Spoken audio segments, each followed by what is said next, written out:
everybody. Thank you to Senator Menendez, Congressman Hinojosa, and the entire CHC for inviting me. Yeah, everybody, you can have a seat. Take a load off. I want to congratulate tonight's outstanding honorees.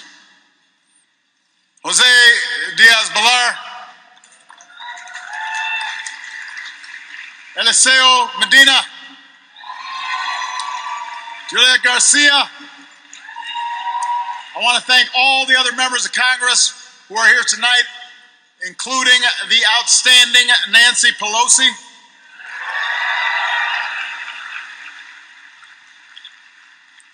Although I have to say Nancy Pelosi was really talking mostly about the San Francisco Giants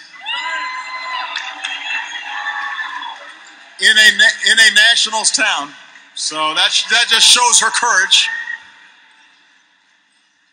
I want to give a special thanks to two young men who rode over with me from the White House tonight. Luis and Victor are CHCI interns and fellows.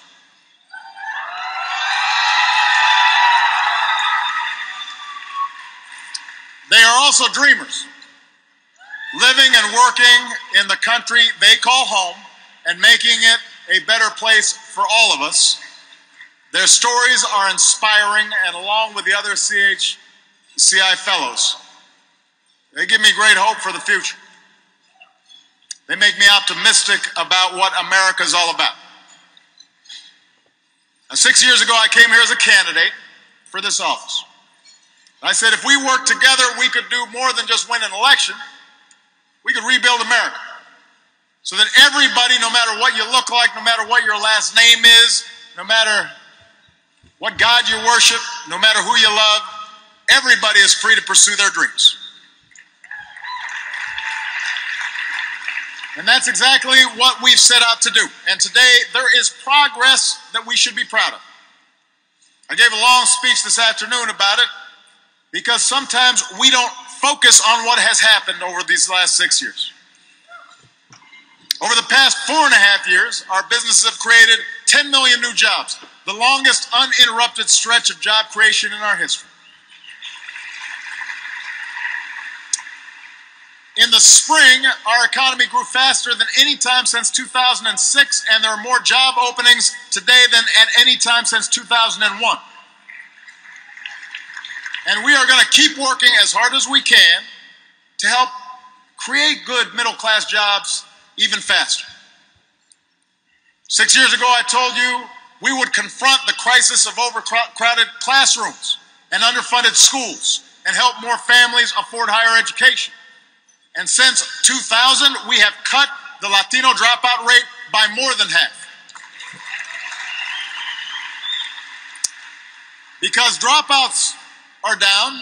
Today, our high school graduation rate is the highest on record. And since 2008, the rate of college enrollment among young Latinos has risen by 45%.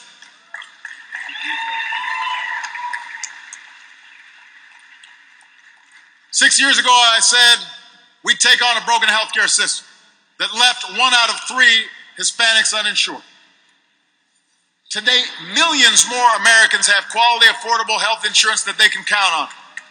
Over the last year alone, about 10 million Americans gained health insurance, and that includes millions of Latinos. 6 years ago, I told you we'd restore the idea at the heart of America that we're in this together, that I am my brother's keeper and my sister's keeper. Last year, poverty among Latinos fell and incomes rose. And this week, I launched the My Brother's Keeper Community Challenge, asking every community in our country to publicly commit to strategies that will help put our young people on the path to success from cradle to career.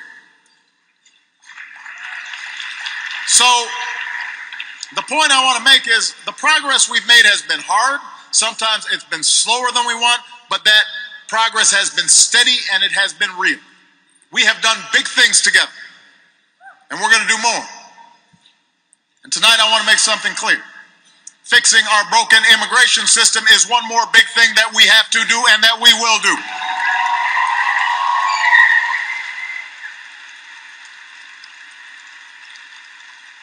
Now, I know there's deep frustration in many communities around the country right now, and I understand that frustration because I share it. I know the pain of families torn apart because we live with a system that's broken.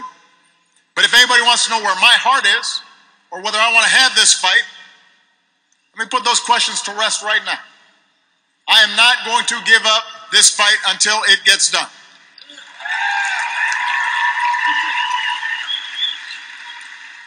As Bob mentioned, I've taken so far actions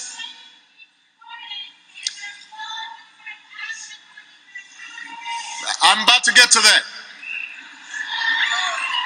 About to get to it. The actions that we've taken so far, you're gonna want to hear it. You want to hear what I say rather than just.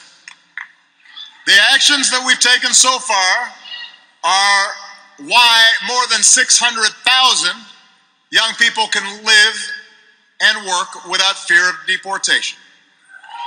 That's because of the actions I took and the administration took. Because of the coalition that we built together, business and labor, faith and law enforcement, Democrats and Republicans, created a bipartisan bill and got it through the Senate last year. When states like Alabama and Arizona passed some of the harshest immigration laws in history, my Attorney General took them on in court and we won. So you know what we've done together. You know that we've done it despite what is possibly the most uncooperative House of Representatives in history.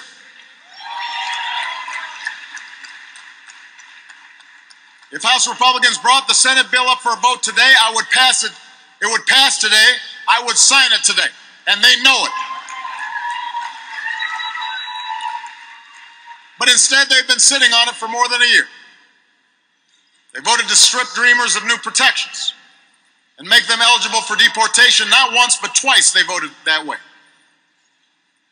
And this summer, when a wave of unaccompanied minors crossed part of our southwest border, my administration matched compassion for kids with a firm message to families.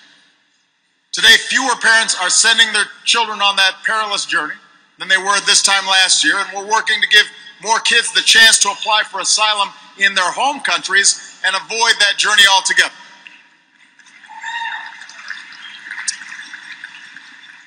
But while we worked to deal with an urgent humanitarian problem, while we actually did something about the problem, Republicans exploited the situation for political gain.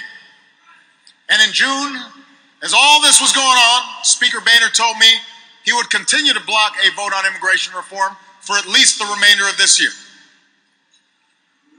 Now don't boo, vote.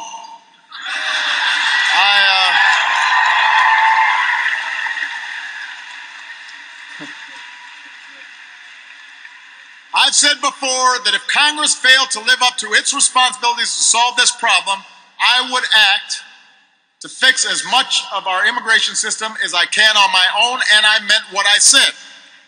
So this is not a question of if, but when. Because the moment I act, and it will be taking place between the November elections and the end of the year, opponents of reform will roll out the same old scare tactics. They'll use whatever excuse they have to try to block any attempt at immigration reform at all. And we have to be realistic. For any action to last, for it to be effective and extend beyond my administration, because I'm only here 2 more years, we're going to have to build more support of the American people so that it is sustainable and lasting. And so I'm going to be spending the next month and a half, 6 weeks, 8 weeks, I'm going to be spending that time not just talking about what we've done for the economy, but explaining why immigration reform is good for our economy and why it's good for everybody.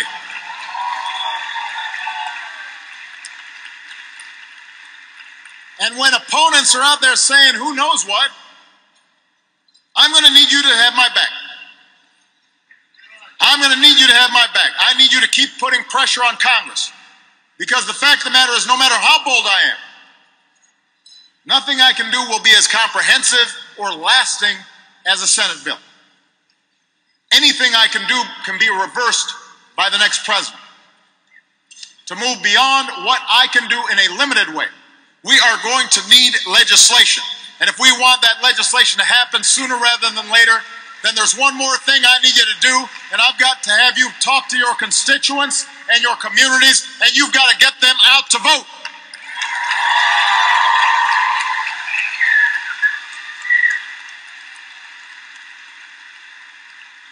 You already know how powerful the Latino vote can be. In 2012, Latinos voted in record numbers.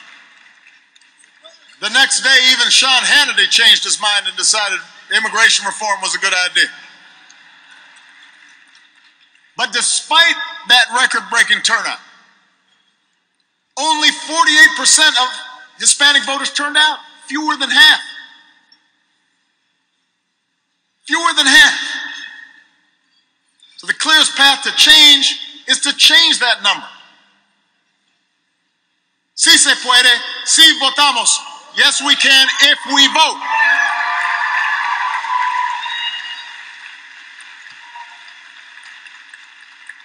You know, earlier this year, I had the chance to host a screening of the film Cesar Chavez at the White House. And I was reminded that Cesar organized for nearly 20 years before his first major victory. He never saw that time as a failure. Looking back, he said, "I remember the families who joined our movement and paid dues long before there was any hope of winning contracts. I remember thinking then that with spirit like that, no force on earth could stop us." That's the promise of America then, and that's the promise of America now. People who love this country can change it. America isn't Congress. America isn't Washington. America is the striving immigrant who starts a business, or the mom who works 2 low-wage jobs to give her kid a better life. America's the union leader and the CEO who put aside their differences to make the economy stronger. America's the student who defies the odds to become the first in a family to go to college. The citizen who defies the cynics and goes out there and votes. The young person who comes out of the shadows to demand the right to dream. That's what America's about.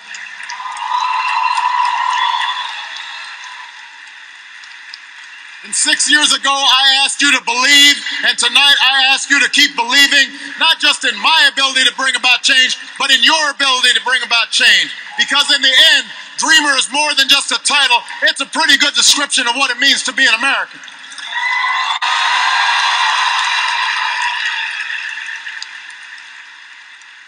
Each of us is called on to stand proudly for the values we believe in and the future we seek. All of us have a chance to reach out and pull this country that we call home a little closer to its founding ideals. That's the spirit that's alive in this room. That's the spirit I saw in Luis and Victor and all the young people here tonight. That spirit is alive in America today, and with that spirit, no force on earth can stop us. Thank you, everybody. God bless you. God bless America.